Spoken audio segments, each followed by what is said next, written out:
Bonjour les amis, j'espère que vous allez bien. Je suis Pascal Colbert-Tréfinguil à Maclunzang et aujourd'hui je vais vous parler des sectes. Parce que bien souvent vous rencontrez des gens sur internet, en particulier les complotistes, et vous ignorez que ces personnes-là sont dans une secte. Alors, il y a différentes sectes. Il y a par exemple la secte des zététiciens. Qui sont les zététiciens ? Eh bien, ce sont des personnes qui ne se fient qu'à leur sens. C'est-à-dire, s'ils le voient par leur sens, c'est vrai. S'ils le voient pas par leur sens, c'est pas vrai. C'est quand même un peu réduit comme perception du réel, parce qu'après tout, les sens, ça se perturbe. Il y a de la persistance rétinienne, il y a des gens qui ont de la gueusie, ils perdent le goût, etc.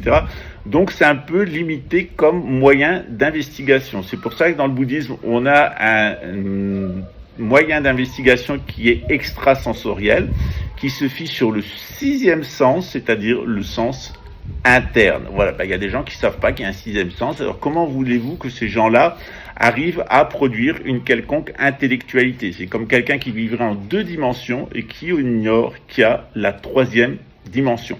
Comme vous avez pu le remarquer, on inaugure un nouveau format vertical, ce qui permet de vous mettre des informations sur le côté. Sympa, non ?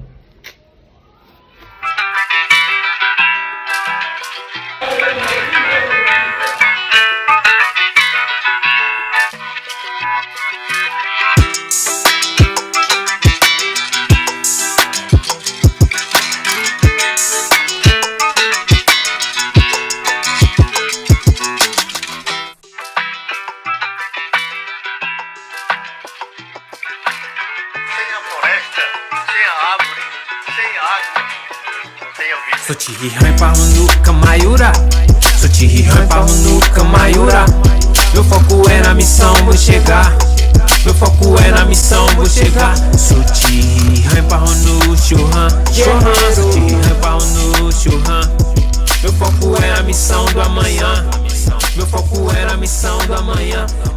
Lutando sempre pela minha gente, ver os moleques sorridentes. Alors, avant de parler de l'erreur et de la bêtise humaine, parlons de l'intelligence. Et pour parler de l'intelligence, on est bien obligé de commencer par le début, c'est-à-dire de commencer par un système traditionnel.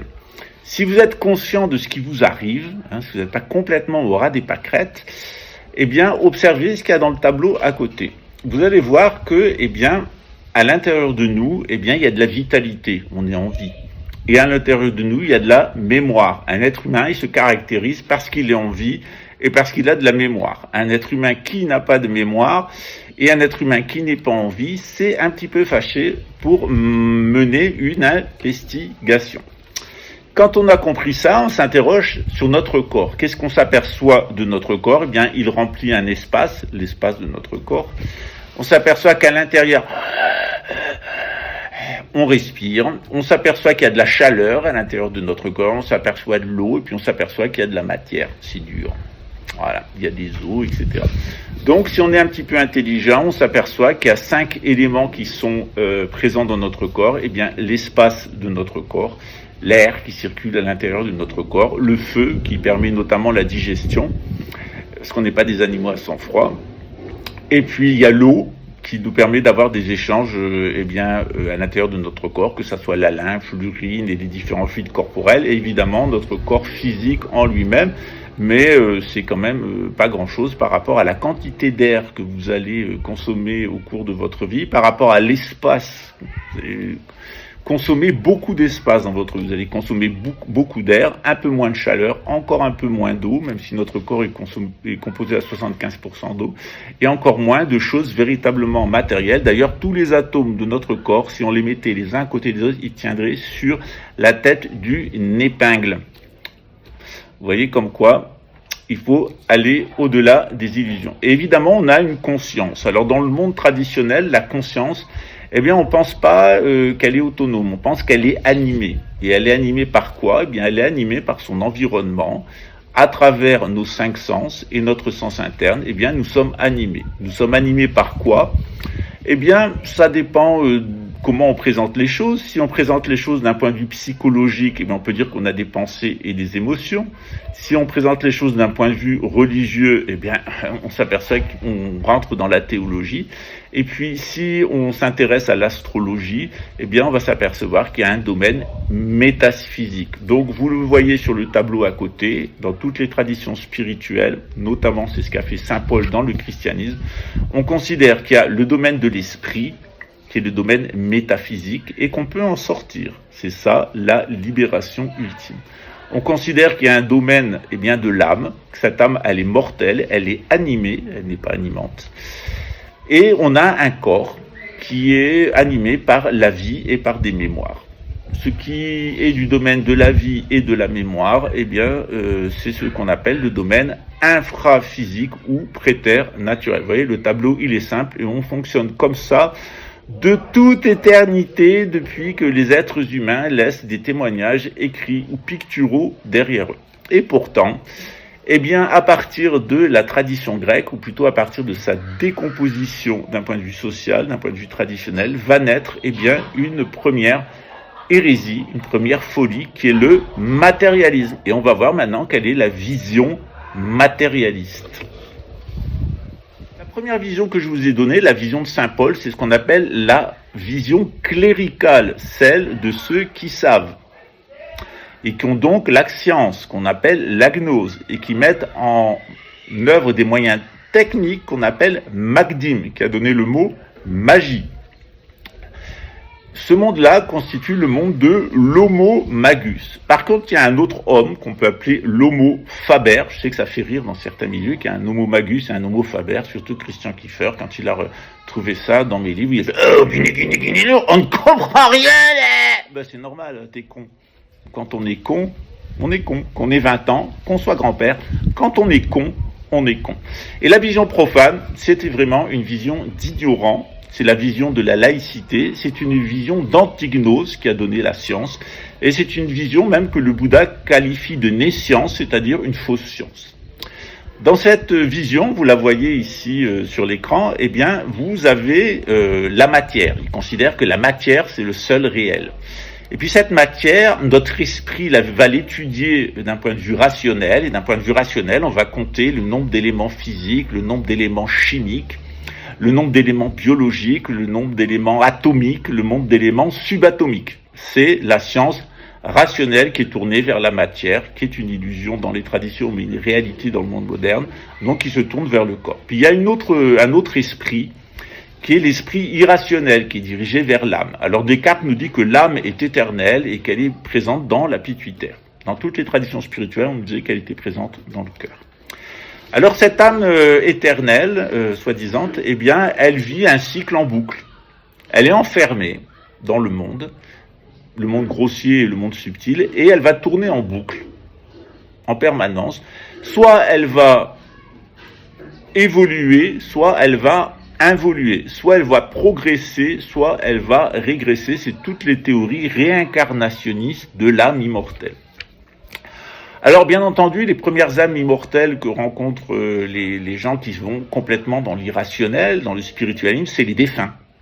Puis ensuite, c'est les soi-disant esprits, puis après on trouve les maîtres ascensionnés de l'astral, puis après on trouve les encodeurs, il y a des hallucinés qui entendent des encodeurs qui parlent dans leur tête, c'est Léo, on lui parle directement dans sa tête, c'est Opa, Léo des déconneurs, des décodeurs, dit qu'il y a Opa qui parle dans sa tête. Il dit, c'est pas des voix comme Jeanne d'Arc, c'est pas de la spiritualité, ça parle directement dans ma tête à Guiné-Guiné-Guiné-le-là. Peut-être il sait pas qu'est-ce que c'est la psychotronique. Et effectivement, derrière la psychotronique, il y a des faux gourous, des messagers du pouvoir en place, et ces gens-là, ils se prennent pour Dieu. D'ailleurs, Christian Kiefer me l'a dit à Versailles, c'est nous Dieu maintenant là, c'est vous qu'on fait là, on va vous exterminer, puis nous on ira à Jérusalem avec la direction générale de Meine Juncker, puis après on ira sur Mars avec Elon Musk, voilà, c'est des frappés. Et je vais vous montrer que ces gens-là, ils sont fous au dernier degré, ils sont rendus fous par leur ignorance, et ce qui va se passer, eh bien, au moment de leur mort, c'est la dissolution. D'ailleurs, ils le disent eux-mêmes, puisque dans ces sectes de spiritualistes, il n'y a rien après la mort. Ils ont une âme immortelle, mais il n'y a rien après la mort. pourrait choisir. Et évidemment, ils vont dans le grand tout. Voilà, c'est la mort sans laisser de traces, c'est fini. On laisse que des poubelles derrière soi. C'est normal, t'es une merde. Voilà. Je parle pas gentil aujourd'hui, hein, mais c'est des gens qui m'énervent particulièrement. Je veux dire que l'ignorance, quand on a la connaissance, d'être confronté à des gens qui ont de la fausse connaissance ou qui racontent des conneries, c'est particulièrement pénible. Et alors du coup, on est compatissant. Et la meilleure des compassions, eh bien, la meilleure des charités, c'est la charité intellectuelle. Mais faudrait-il encore que ces gens-là sachent ouvrir leur bol, hein. Mais leur bol, il est tourné vers le bas, il est tourné vers la matière. Pas de bol. Système matérialiste, on va en faire un court résumé, il est ici. Donc ce système matérialiste, il considère que la seule réalité, c'est la matière, là. Il faut toujours faire comme un serpent qui tire la langue, c'est des reptoïdes. Donc pour eux, eh bien, il y a des atomes. Et à l'intérieur des atomes, il y a des ondes et il y a des corpuscules. C'est ce que nous explique la physique et la physique quantique. Et puis ces gens-là passent au niveau de la matière à la chimie et nous disent oui, il y a des hormones, il y a des drogues, il faut faire attention, il faut faire attention à l'intoxication, il faut faire des cures de détox. Hein, voilà. C'est comme les matérialistes, il y a des bonnes et des mauvaises énergies. Il y a de la chance là, il n'y a pas de chance là. Voilà. Voilà. Et pour ces gens-là, eh bien, tout se passe d'abord au niveau matériel et ensuite au niveau chimique. Et puis ensuite, pour ces gens-là, ben, quand on a de la matière, quand on a de la chimie, ça donne de la biologie, il y a des organes, il y a des fonctions. Et puis des fois, ça fonctionne bien là, puis des fois, ça fonctionne pas là. Voilà, j'ai arrêté de le faire en luxembourgeois parce que vous allez vous marrer tout le temps. Et surtout, j'ai passé mes nerfs sur eux et c'est pas très compatissant. Voilà. Donc ces gens-là, eh bien, pour eux, il y a de la dualité. Il y a la bonne biologie, la mauvaise biologie. La bonne biologie, c'est quand on est luxembourgeois, là. Et la mauvaise biologie, c'est quand on l'est pas. Voilà. Donc la bonne biologie, c'est quand on est en bonne santé. La mauvaise biologie, c'est quand on est malade. Voilà. Et en réalité, de cette matière, de cette chimie, de cette biologie que vous pouvez suivre sur le dessin, eh bien, vous allez arriver à la pseudo-conscience. Voilà. Donc la conscience, c'est conscience de quoi? Alors, eh bien, pour eux, quand on est conscient, c'est qu'on a beaucoup d'argent. Quand on n'a pas beaucoup d'argent, c'est qu'on est pauvre, qu'on est bête, et ça ne va pas. Voilà. Donc, la base de leur conscience, c'est toute leur conscience, elle est orientée vers avoir des moyens de survivre. Donc, ils ont de la matière, ils ont de la chimie, ils ont de la biologie, mais ils doivent survivre. Et pour survivre, eh bien, ils font de l'argent. Alors, eh bien, l'argent matériel, c'est ce qu'il faut avoir, mais si on a de l'argent numérique, c'est le top du top, c'est le futur, on va avoir de l'argent numérique, hein, c'est ce que promet Yuval Harari et Bill Gates, eh bien, vous allez avoir une espèce d'objet sur vous qui va mesurer votre activité biologique, et plus vous vous agitez, plus vous gagnez d'argent, ils vont faire du minage de crypto-monnaies à partir de vos activités biologiques. Alors évidemment, il y a les gens qui sont bêtes, qui vont se laisser complètement enchaîner par le système, c'est les pauvres. Et puis il y a les riches, hein, les élites, qui eux vont profiter de tout ça, parce que eux, ils ont la solution à Guinéguinéguinélush. Et évidemment, il y a des gens qui sont contre ce système, et c'est les alerteurs. Et les alerteurs nous disent, on n'est pas seulement de la matière, on n'est pas seulement de la chimie, on n'est pas seulement de la biologie. On n'est pas seulement une conscience au service du système, on est aussi un esprit. Et donc, ils se mettent à la recherche de leur esprit, et leur esprit, ils l'étudient à travers le psychologisme. Pas à travers la psychologie, à travers le psychologisme, qui est la psychologie pour les nuls, enfin pour les ignorants plutôt. Alors, vous le découvrez aussi sur le tableau à côté de moi. C'est bien la solution verticale. Le système psychologique, c'est que à la base, l'être humain, il est inconscient. Et puis, il va devenir conscient. Et petit à petit, il va devenir conscient de quoi? Il va être conscient qu'il a une âme immortelle. Son âme immortelle, il faut lui préparer un corps immortel. Et si le corps est déglingué, on va mettre l'âme immortelle dans un ordinateur. On va vendre son âme on va vendre son esprit à un ordinateur. Et comme ça, notre esprit qui est tellement précieux, là, il sera immortel. Alors, autrefois, on le mettait dans des livres. Maintenant, on met son esprit, son soi-disant esprit, dans, eh bien, des ordinateurs. Alors, il y a un schéma qui est assez simple. Donc à la base, les gens sont inconscients, ils sont complètement inconscients, il y a une partie de nous qui restera toujours inconsciente, nous dit Sigmund Freud. encore un ashkénaze apostat du judaïsme, et il nous dit que dans notre inconscient, on s'invente un surmoi. On s'invente une idée de nous merveilleuse qui ne correspond pas à la réalité matérielle, mais qui nous fait plaisir. L'auto-estime, on se fait une idée grandiloquente de soi, là. Voilà. Parce que ils sont tellement intelligents, la direction générale de Meine Juncker, qu'ils vont donner des cours au FBI, ça c'est Christian Kiefer, ils vont donner des cours à l'école de la magistrature de New York, ça c'est le gros Jeannot, puis le François, il deviendra évidemment le conseiller militaire de la garderie du Kremlin, parce que comme ça, il aura accès aux renseignements russes et aux enfants. Voilà, si vous n'avez toujours pas compris à qui vous avez affaire, bienvenue dans le club des pédos. Évidemment, pour ces gens-là, eh bien, ils ont un esprit individuel, un esprit rationnel quand il est tourné vers la matière, et un esprit irrationnel quand il est tourné vers cette âme immortelle. Alors, quand on est complètement heureux et qu'on a plein d'argent, on ne s'occupe pas de l'âme immortelle, là. On s'occupe juste de gagner de l'argent. Pour être riche, on peut se payer des putes, on peut se payer des voitures de luxe, et on est quelqu'un. Je vais décidément la faire en luxembourgeois aujourd'hui. La leçon leur est destinée, mais j'ai de forts doutes que ça imprime. Évidemment, pour ces gens-là, il y a l'inconscient, avec le moi inconscient et le surmoi, et il y a le conscient. Et leur conscience, eh bien, c'est très simple, la conscience pour eux, ça se façonne par du parasitage. Alors la conscience, ça se façonne avec de la psychotronique. Il y a la section psychotronique de Luxembourg qui va vous suggestionner avec des infrasons et des suprasons, avec des messages répétitifs pour vous laver le cerveau. Elle vous met complètement sous hypnose.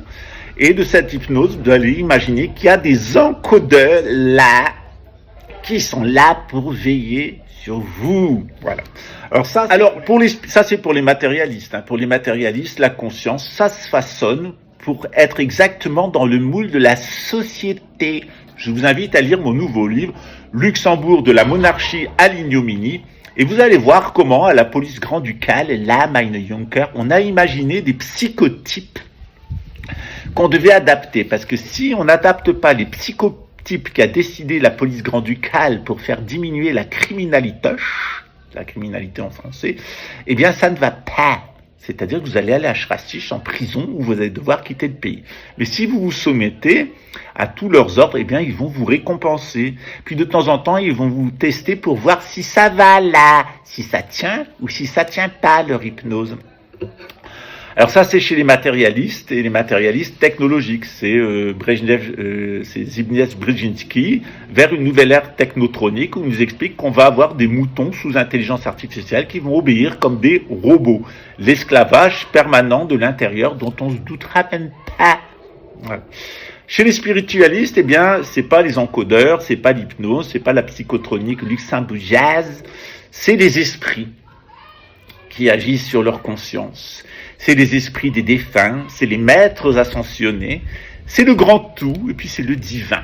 Alors il n'y a pas Dieu chez eux, il n'y a pas le cosmos, il n'y a pas des enseignants spirituels présents ou défunts, il n'y a pas des ancêtres, non, il y a les défunts, les esprits des défunts, il y a les maîtres ascensionnés de l'astral, où a été soi-disant initié Blavatsky, et puis qui aurait initié Rudolf Steiner, Hitler. Et évidemment, ces gens-là, eh bien, s'ils sont matérialistes, ils veulent être complètement conscients et être complètement au service du système qui va façonner leur conscience. Et puis il y a d'autres personnes qui vont aller à la recherche de leur âme immortelle ou de leur pseudo-âme immortelle. Et ce sont les spiritualistes qui vont faire du spiritisme pour parler avec les défunts, les théosophes qui vont parler avec les maîtres ascensionnés. Et puis au bout, il y a les steinériens, les anthroposophes qui vont parler avec le grand tout et le divin en attendant la venue de Lucifer qui va libérer l'humanité de Ahriman sous le contrôle du Christ cosmique. Non, il ne fume pas des pétards, mais les partouzagos à la cocaïne, ça existe aussi au Maghreb.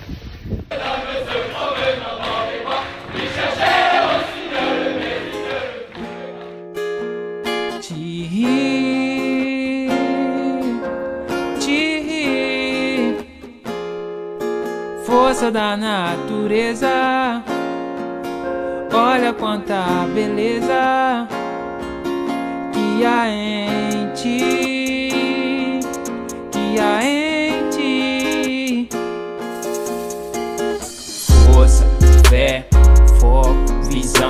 estratégia, esperança e determinação. Resistimos, resistindo, existindo. Ó nós aqui, tipo até o último índio. Mas nós não vamos sucumbir, não ao marco temporal. PL 490, grana é bom e vocês gostam, mas natureza lamenta. Um direito, um de esquerda, deixa os passarinhos sem asa. Nós continuamos aqui, dentro da mata, dentro de casa. Vidas indígenas importam, meu levante é pela terra.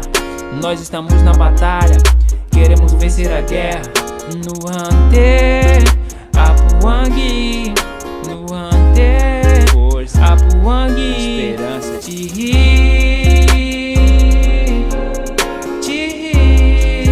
é a força e a razão, força da natureza, é pela terra, olha quanta beleza, é pelo futuro aí, que a ente,